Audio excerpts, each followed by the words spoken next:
Sincèrement, les déclarations de la ministre ne m'ont pas étonné. Elle a dit la même chose que ce qu'elle dit déjà depuis pas mal de temps.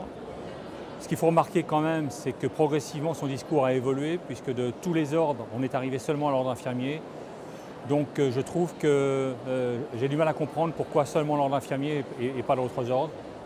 Pour moi, il n'y a rien de nouveau. Dans les contacts qu'on a pu avoir avec les parlementaires sur ce sujet, il semblerait que les parlementaires actuellement aient d'autres préoccupations et d'autres priorités à gérer que l'ordre infirmier. Ça ne veut pas dire que ça ne sera pas vu dans un avenir proche, mais en l'état actuel des choses, de nombreux parlementaires que nous avons rencontrés ne sont pas saisis de ces demandes.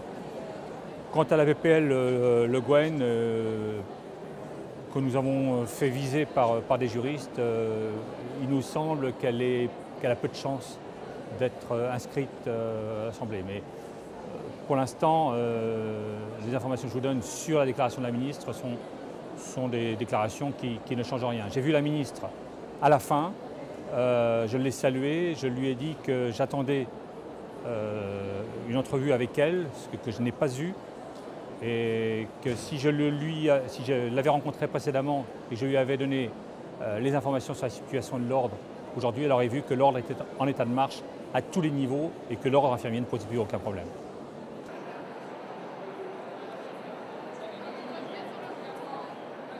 Un des grands problèmes de notre profession, c'est qu'elle ne s'est jamais fédérée. Elle ne s'est jamais fédérée. Aucune organisation n'a regroupé l'ensemble des composantes professionnelles. Dieu sait si elles sont nombreuses et on les voit dans ce salon.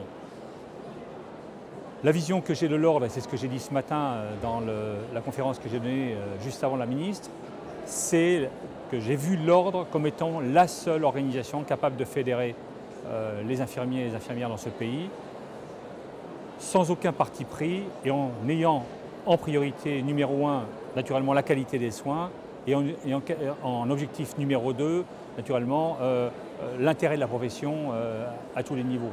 Donc l'intérêt principal d'un ordre, c'est de fédérer la profession.